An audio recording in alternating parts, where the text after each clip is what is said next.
जानवरों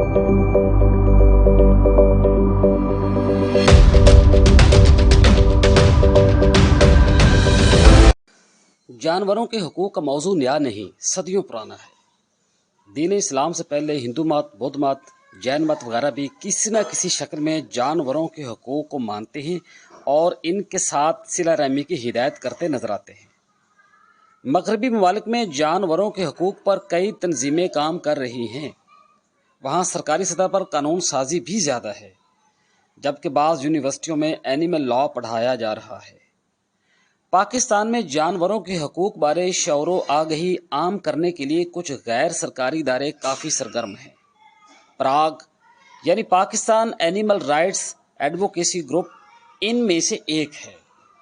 पराग की focal person Aiza Haider ने पराग की इब्तदाई कामयाबियों के हवाले से वॉइस ऑफ लाहौर से खुसूसी गुफ्तगू करते हुए बताया। तकरीबन 2 साल हो गए हुए हैं और हमारा बेसिक मकसद ये था कि बजाय हम अलग-अलग जानवरों की हेल्प करें, अगर हम कोई कानून साजी कर लेते हैं तो वो एक सूबे की सतह के ऊपर, एक मुल्क गिर सतह के ऊपर उसका फ़ायदा होगा, बजाय ये कि हम इंडिविजुअल केसेस लें।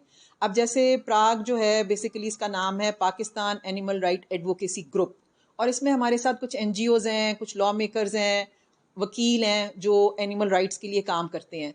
अभी तक हमने 2-3 सालों में ये 2 मेजर डेवलपमेंट्स की हैं। एक तो हमने एक पॉलिसी अप्रूव करवाई गवर्नमेंट से, जिसमें बताया गया कि आपने रेबीज़ को कैसे कंट्रोल करना है और उसका साइंटिफिक तरीका क्या है।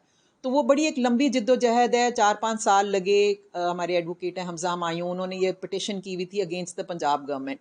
तो उसमें फ़ायदा ये हुआ कि वो पॉलिसी बन गई है जो कि इंटरनेशनल बेस्ट प्रैक्टिसेस को सामने रखते हुए बनाई गई है कि आपने ये सड़क के जो कुत्ते हैं उनका मसला कैसे हल करना है, बाइट्स का और बीमारी का, जो रेबीज़ वो फैलाते हैं। और दूसरा बड़ा काम हमने ये किया है कि बहुत सारे डिपार्टमेंट्स को साथ मिला के हमने एक पंजाब एनिमल वेलफेयर बिल बनवाया है, जो कि अभी लॉ मिनिस्ट्री में पड़ा हुआ है, लेकिन वो कंप्लीट है, उसके ऊपर बहुत सारी वर्किंग हुई हुई है। और वो पाकिस्तान की हिस्ट्री में पहली दफ़ा ये होगा कि आप, जो अंग्रेज़ ने हमें एक कानून दिया था इंसदाद बेरहमी हैवानात का, वो 1890 का बना हुआ था। तो उस ज़माने से अब पहली दफ़ा पाकिस्तान में एक डिफ़ाइन किया जाएगा कि जानवरों की बहबूद क्या है, वेलफेयर क्या है और क्रूअल्टी क्या है। तो वो बदकिस्मती से पाकिस्तान उन ममालिक में शामिल है जहां अभी तक बुनियादी इंसानी हुकूक ही को तस्लीम नहीं किया जा रहा। हैवानी हुकूक तो बड़ी दूर की बात है।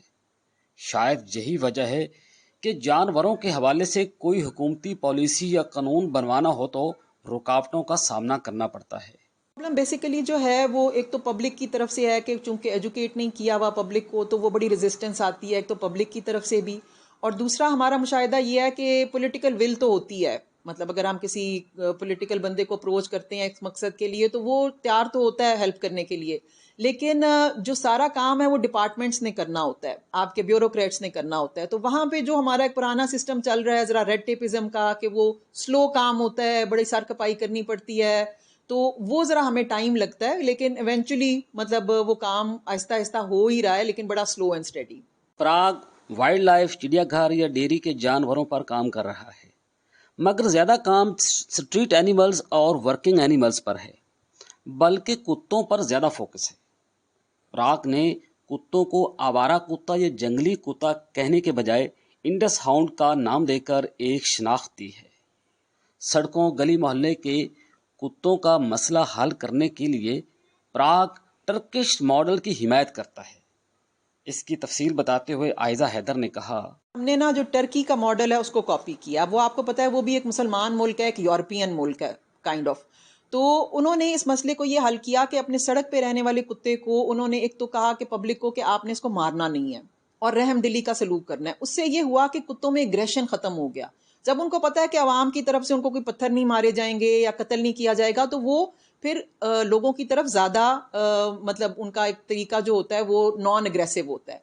तो हमने भी वही मॉडल लिया है। हमने कहा है कि जी आप सड़क के कुत्तों को वैक्सीनेट करें, उनको न्यूटर करें। न्यूटर का मतलब है कि वो बच्चे नहीं दे सकेंगे और उनकी तादाद आहिस्ता आहिस्ता कम हो जाएगी। और वैक्सीनेशन करने से यह है कि जो बीमारियां होती हैं उनके अंदर, रेबीज आ सकती है या और बीमारियां आ सकती हैं, वो आहिस्ता आहिस्ता खत्म हो जाएंगी। और पाकिस्तान ने चूंकि ये मॉडल लिया है WHO का रिकमेंडेड, वर्ल्ड हेल्थ ऑर्गेनाइजेशन का, انہوں نے یہ ماڈل دیا کہ اگر آپ یہ کریں گے تو کچھ سالوں میں آپ کے دنیا سے ریبیز ختم ہو جائے گی. اگر ہم اس ماڈل پہ نہیں آتے اور ہم اٹکل بچو کام کرنا چاہتے ہیں کہ کتے مار دیے 10 مار دیے 100 مار دیے، وہ ریبیز کبھی ختم نہیں ہوگی. ریبیز نے ختم ہونا ہے ویکسینیشن سے. تو میکسیمم ویکسینیشن ہوگی تو ریبیز ختم ہو جائے گی. اس لیے ہم گورنمنٹ کو کہنا چاہتے ہیں کہ جو لوگ آ کے بیٹھتے ہیں اور پالیسی کچھ بن گئی ہوتی ہے اور وہ اپنی مرضی سے بیوروکریٹس آرڈرز دے دیتے ہیں جائیں ماریں کتے، اس سے مسئلہ حل نہیں ہوگا. معاشرتی سطح پر نہ سی مگر قانونی لحاظ سے جانوروں کے حقوق کے معاملے پر پاکستان پیچھے نہیں. 20 مئی سن 2020 کو اسلام آباد ہائی کورٹ کے چیف جسٹس عطر من اللہ نے کاما ججمنٹ نامی اپنے ایک تاریخی فیصلے میں قرار دیا کہ جانوروں کے بھی جذبات ہوتے ہیں جو درد اور خوشی کو محسوس کرتے ہیں. انسانوں کی طرح جانوروں کو بھی قانونی اور فطری حقوق حاصل ہیں جن کو تسلیم کیا جانا چاہیے. بعد ازاں اسلام آباد ہائی کورٹ کے اس تاریخی فیصلے کے ایک پیراگراف کو امریکہ کی ایک اعلیٰ عدالت نے بھی اپنے فیصلے کا حصہ بنا لیا، جو یقیناً ہماری عدالت کے لیے ایک اعزاز بھی ہے. خود لوگوں کو بہت کریڈٹ دوں گی. ایک اسلام آباد کے جو چیف جسٹس ہیں عطر من اللہ صاحب، انہوں نے اس کے اوپر پوری ججمنٹ دی، اور وہ پڑھنے والی ججمنٹ ہے اگر آپ اپنے آڈینس کے ساتھ شیئر کرنا چاہیں، کہ انہوں نے بتایا کہ دنیا میں کیسے جانوروں کو حقوق مل رہے ہیں. اور انہوں نے ہی وہ 51 والا مسئلہ حل بھی کیا تھا کہ بھئی اگر ایک جانور کی انوائرمنٹ نہیں مل رہی اس کو پراپر، تو اس کو نہ رکھیں، زو بند کریں اور اس کو باہر بھیجیں. تو کتوں کے بارے میں بھی انہوں نے یہی فیصلہ کیا تھا کہ جو دنیا کی بیسٹ پریکٹسز ہیں اس کے مطابق آپ یہ مسئلہ حل کریں بجائے زہر دینے کے یا شوٹ کرنے کے. اب ایک آدھ سال بعد ہوا یہ ہے کہ اسلام آباد میں ایک ٹاپ کلاس شیلٹر بن رہا ہے جس میں 500 کتے رکھے جائیں گے، جو باہر کی دنیا میں ہوتا ہے کہ اگر سڑک پہ آپ کو کتے سے خطرہ ہے آپ اٹھا کے اس کو شیلٹر میں لاتے ہیں، اس کو ٹیکے لگاتے ہیں، اس کو گروم کرتے ہیں، کوئی اڈاپٹ کرنا چاہے تو اڈاپٹ کر لیتے ہیں. دوسرا کریڈٹ میں دوں گی جسٹس عائشہ ملک کو. انہوں نے 4-5 سال یہ کیس سنا لاہور ہائی کورٹ میں اگینسٹ دا گورنمنٹ. ہمارے ایڈوکیٹ حمزہ ہمایوں نے یہ پوچھا ہوا تھا کہ یہ کس قانون کے تحت آپ کتے مارتے ہیں. تو پتا چلا کہ کوئی قانون نہیں ہے، کوئی پالیسی نہیں ہے، آپ صرف لوگوں کو خوش کرنے کے لیے یہ اٹکل پچو کام کر رہے ہیں. تو ان کے حکم کے اوپر باقاعدہ لائف سٹاک نے ایک پالیسی بنائی ہے، اور وہ پالیسی وہ ہے جو سارے ایکسپرٹس نے بیٹھ کے بنائی ہے کہ اگر آپ نے لانگ ٹرم میں کتوں کا مسئلہ حل کرنا ہے تو یہ طریقے ہیں. اس کے اوپر پوری ورکنگ ہو گئی ہوئی ہے. اس وقت پنجاب میں 9 ڈویژنز کے اندر ہزاروں کتوں کو ویکسینیٹ کیا گیا ہے، سینکڑوں کے آپریشن ہو گئے ہیں، لیکن وہ چونکہ نظر نہیں آ رہے، میڈیا پہ نہیں آ رہے، تو اس لیے لوگ پریشان ہیں کہ جی پتہ نہیں کتوں کا کیا مسئلہ ہے. وہ حل ہو گیا ہے.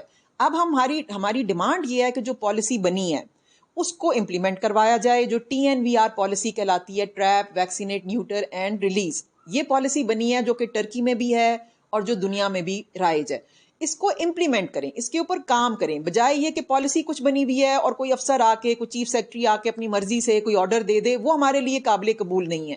تو اس پہ اگر کام ہوگا تو انشاءاللہ ودن اے فیو ایئرز یہ مسئلہ بالکل انڈر کنٹرول ہو جائے گا. جیسے ٹرکی میں ہمیں ماڈل نظر آتا ہے، اسی طرح یہ پاکستان میں بھی آپ کو بہت اچھا ماڈل نظر آئے گا. عائزہ حیدر کہتی ہیں کہ کتے کو زہر دینا یا گولی مارنا غیر قانونی ہے. اس لحاظ سے سابق چیف سیکرٹری پنجاب کامران افضل کے کتے مار مہم کے زبانی احکامات بھی غیر قانونی ہیں. مزید کہتی ہیں کہ PTI ممبر صوبائی اسمبلی عائشہ اقبال سمیت کئی لوگوں کی پراگ کو سپورٹ حاصل ہے. تو ناظرین، جانوروں کے حقوق کے تحفظ کی بات کرنا کوئی اچھمبے کی بات نہیں. اسلامی نقطہ نظر بھی یہی ہے کہ یہ دھرتی صرف انسانوں نہیں حیوانوں کے لیے بھی ہے. انسان کو جانوروں کے بارے میں ہمبل ہونا پڑے گا، اسے اپنا مائنڈ سیٹ تبدیل کرنا پڑے گا. ریاض حسین، وائس آف لاہور.